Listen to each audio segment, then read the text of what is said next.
Hello, everybody. We are back with the live session. Sorry for the inconvenienced caused due to some internet issues. We had to it suddenly went off air, and then we had to reschedule it again. Just give me one moment.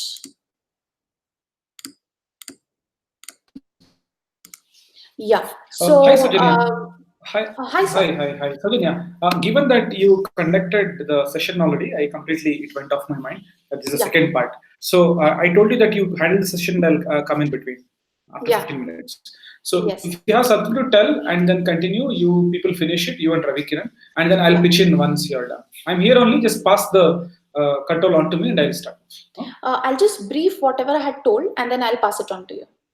Sure.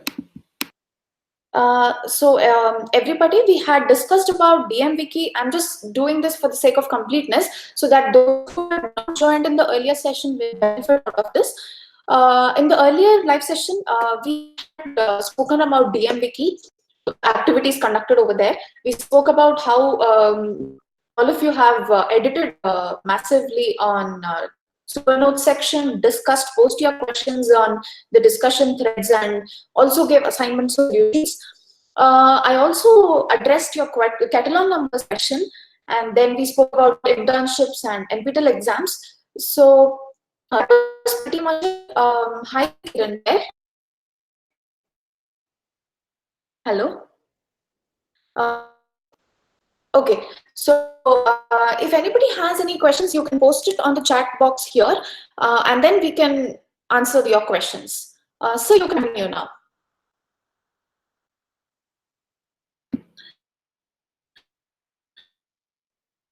Just send me the YouTube link, Sojanya, so that I can take a look at the questions. I'm not seeing the questions right now. So Ravi, Sure. do you have something to say before I start, or can I start?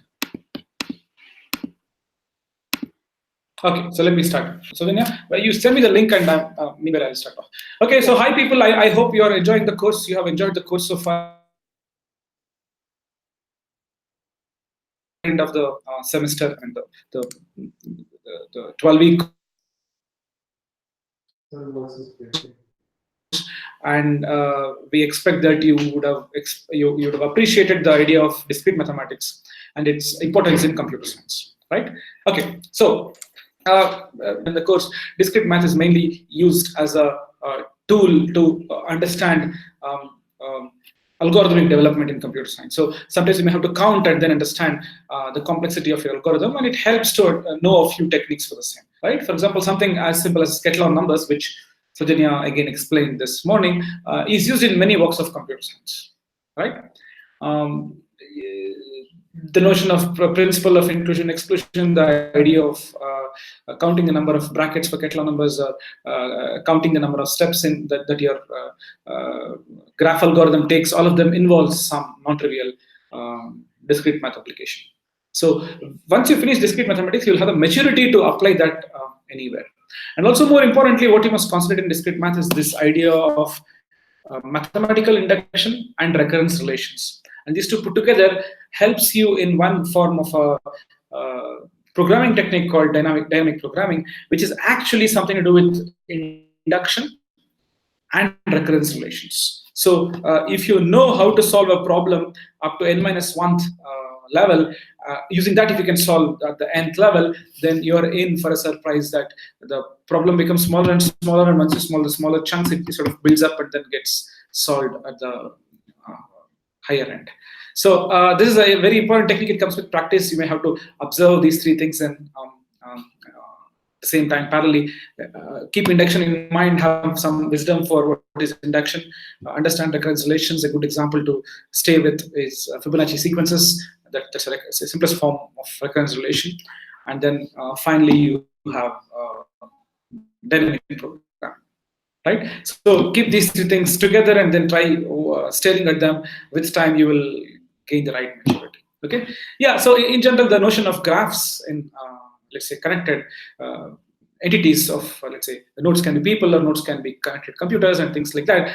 It forms what is called a graph, which is a highly complex system. But then although it's very complex, it says something non-trivial at times. For example, if there is, you have seen the example of this beautiful theorem that there is always a path that goes through all the nodes if the graph satisfies a few properties. Okay, you remember the presence of Hamilton path and the necessary condition of the same for the same. So there are some such very cute results, and at the same time we have results such as the four-color theorem, which states that it is not very easy to observe that four colors are enough to color a planar graph. Right. So this is my tip to you all, that you have to sort of now try linking discrete math to computer science. Whenever you encounter something mathematical in computer science, it is mostly to do with discrete mathematics. Okay, so just like computer networks, computer architecture, operating systems, they all use discrete math in one form or the other. Right? You probably are familiar with some of the basic concepts, but then putting them to action requires some time, and it will only happen with practice. Okay, so let me just now take a look at your questions. Maybe Simran, you can give me a few questions if you have already. So is there any question that you want me to address? Sorry, not Simran, Saujanya and Ravi, if you have any question in particular, you can ask me from the group. Okay, so there's some questions about sample paper, etc., etc. So all these questions will be answered by the TAs on the forum or on DM Wiki. Okay, please ask your questions there. Let us use this forum mainly for questions related to discrete mathematics, preferably technical. I have two questions. Okay, go on, Ravi. So we have learned. I have two general questions. So we have learned discrete maths, and we are in the 12th week. And say I'm a first year CS student. Now I'm going for the hardcore computer science courses. So how important is it to learn discrete for the sake of learning CS topics and for the sake of GATE exams also? Because this has a major chunk in GATE exam too. So you're asking me, no, I think your voice was breaking. I couldn't hear you properly. So you're asking what next, let's say for GATE exams and... GATE exams and so, for the CS topics, other CS topics. Yeah. As I said, CSC is full of discrete math ideas only. And there was a need to sort of build a branch of mathematics which was exclusively meant for computer science. And that led to the sort of formulation of the subject, which is discrete mathematics. So the reverse engineers, they saw these subjects emerging, and they realized that the kind of mathematics that we use is slightly unique compared to the typical calculus like mathematics. So they developed this mathematics, which you are studying right now. But I would say you will appreciate it better when you see its application and then go back to discrete math and then point things out. I'm not so sure whether teachers can do this unless we teachers have understood this and that. We may not be able to relate both of them together. Okay. I'll give you a good example. There is this topic called optimal caching. Okay, take a look at it. It's a wonderful concept, and you will find this in the book Algorithm Design by Kleinberg. Maybe Ravi, you can type it on the YouTube link. So there is a chapter on caching. Okay, optimal caching, and you will see discrete math in play there. Okay, very interestingly, you will observe that it's a question in hardcore computer systems, and you may want to invoke a lot of discrete math-like ideas to answer that question. Okay, take a look at it. We don't have time right now to discuss that, but yeah, in case you have any problems, you can always write to us, and we'll give you the right pointers. Yeah, so that's to answer your first question. Second question is about your GATE. See, trust me, GATE is all about GATE is all about answering a lot of questions and seeing the pattern of questions in the previous years and then trying to answer them. A word of warning: our course covers most of the topics that are prescribed for GATE in discrete mathematics. But we may have left a topic or two here and there in the interest of not making it too very technical. Given the 30 hours and given the syllabus, we had to do justice to the syllabus, because most of you are taking up the... I see it this way: discrete math offering from our side is mainly for you to learn, appreciate, and apply the subject. Okay, GATE is last in the list. Although for you people gate comes first in the list. I would say for us it's last in the list, and it shouldn't matter much in the sense that if you understand most of what we discussed. So take up all the questions for the past 20 years from GATE, which are asked. Is direct that we have taught. Some of them are not a lot. There are some topics that you might see in GATE which we may not have covered, but trust me, it is just one unit away from what we have covered. So you'll be able to do really well. That's with the GATE question. So I'm in for the next question, Ravi. Hi, sir. Am I audible? Yeah, please go on, Surya. Yeah, can you shed some light on graph theory and how is it helpful for their further, let's say, if someone is interested in research? Yeah,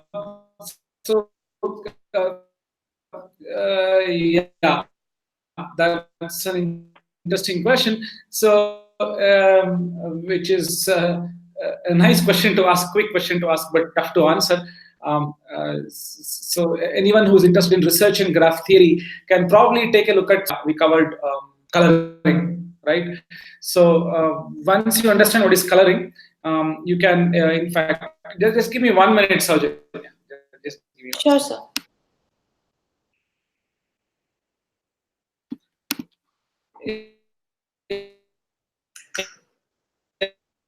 Yeah, I'm back. So one can take a look at a concept in coloring from a research paper, which is, I would say, slightly far-fetched because reading a research paper can be difficult. So a good way is to talk to a professor who's working in graph theory. So generally, if you talk to someone working in graph theory, you understand a good amount of graph theory. Now they say you understand this topic, that topic, so and so. You have finished your NPTEL course, and are you working on something related to graph theory research?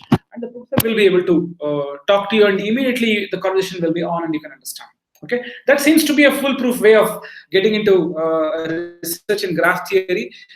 Reading up papers, etc., can be discouraging because most of the research literature is written in a super specialized way, and most of you may not be able to understand it.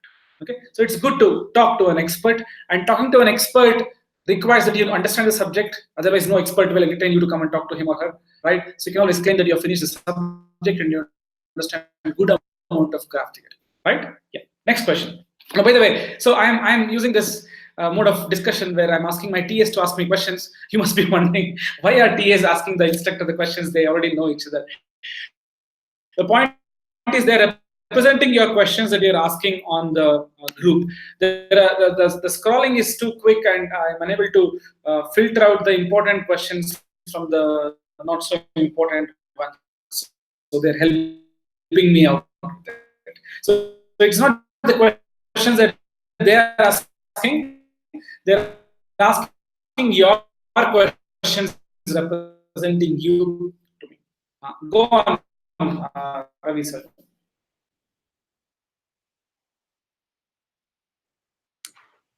Yes, sir. Just give me 2 minutes. Even I'm taking a look at the question. Before the ask question, let me just clarify.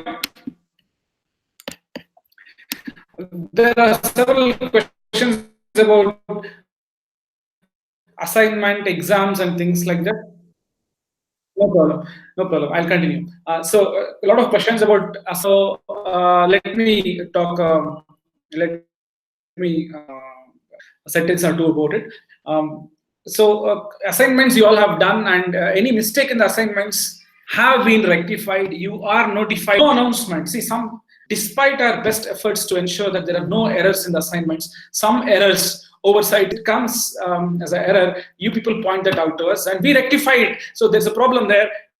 Given that there are thousands of people taking up the course, there's a possibility that some 100 people pointed the same mistake, and we may not be able to answer all 100 people. So what we do is we post a notification on the announcement page saying that this is incorrect. That happens after a couple of days after assignments, right? So you may be wondering, why is my question not answered and things like that, but it will be answered. We are looking at the errors that have crept in, and we have tried resolving it and giving you marks for it and things like that.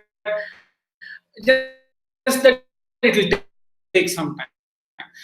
So even after 1 week's time, if you think you have a concern that's not addressed, you can raise that on the DM wiki or the group, and TS will answer.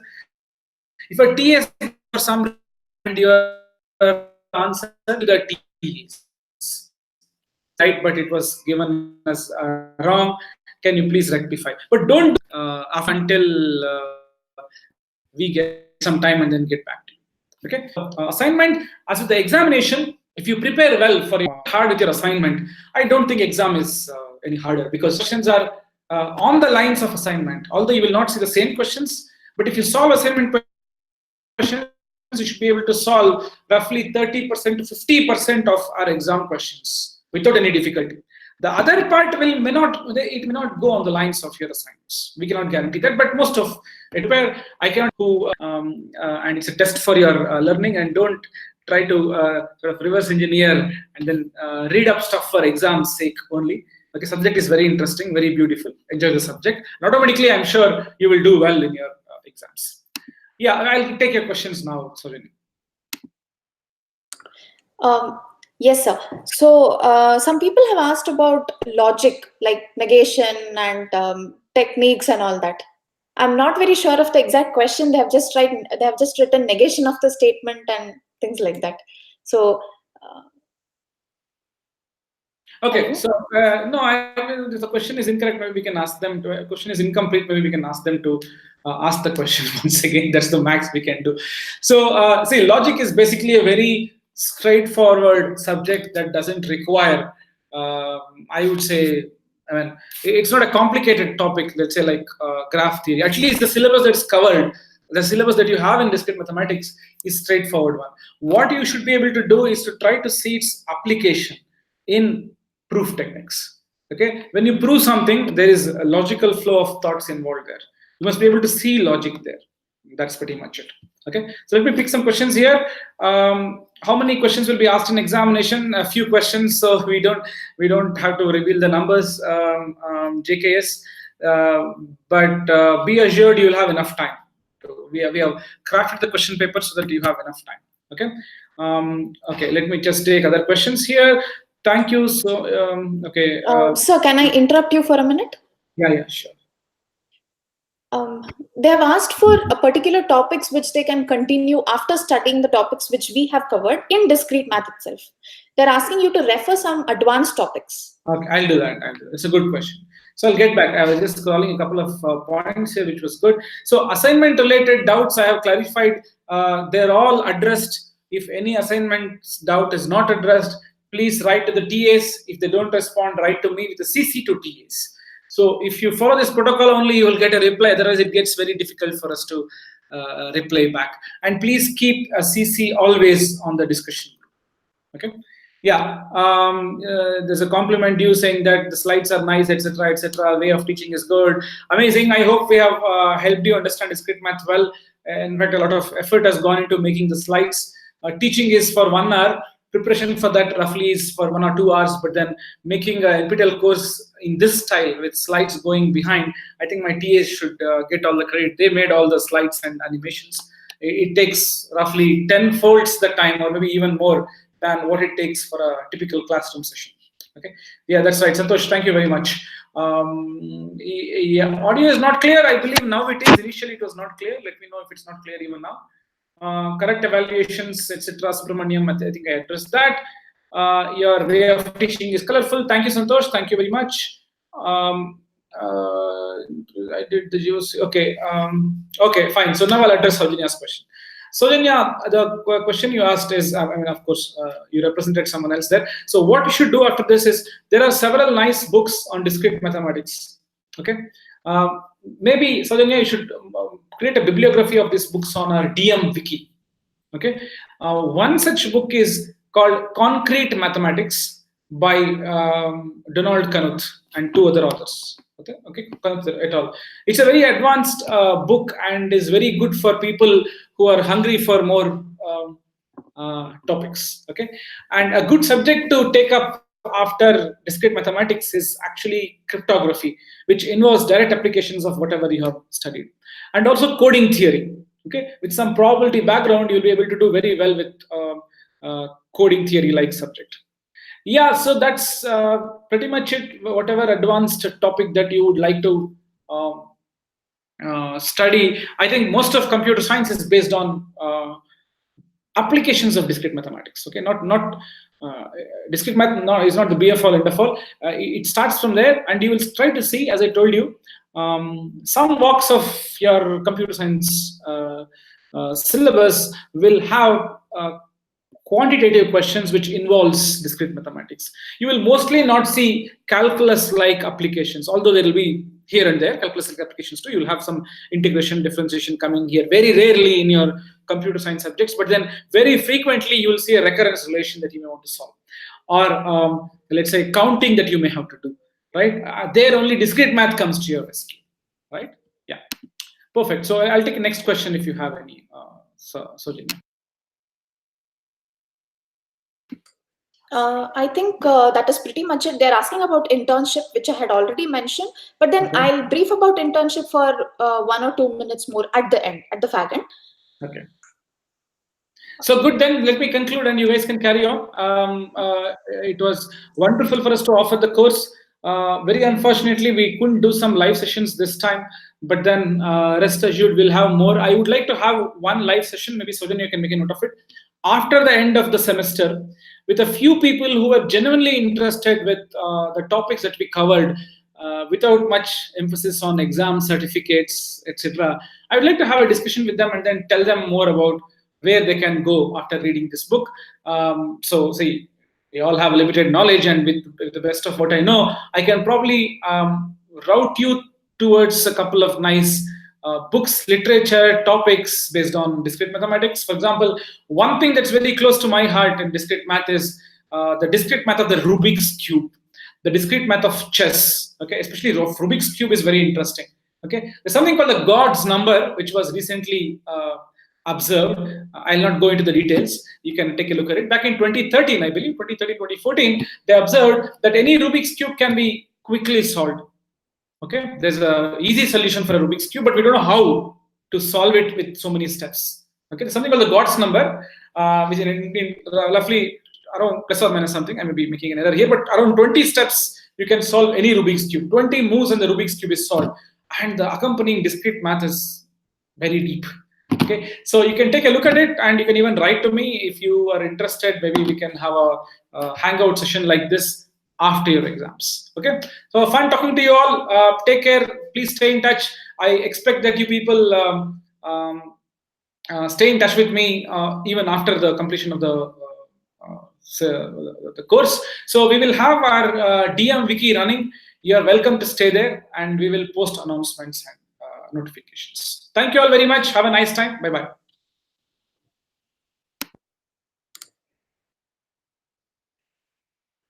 Hello, everybody. For those who had asked regarding internships, I saw a few questions at the chat window. So as I had earlier mentioned, internships, you can, if you are securing elite gold, or gold elite, sorry, more than 90% marks in your upcoming NPTEL exam, then you are eligible to apply for the NPTEL internships.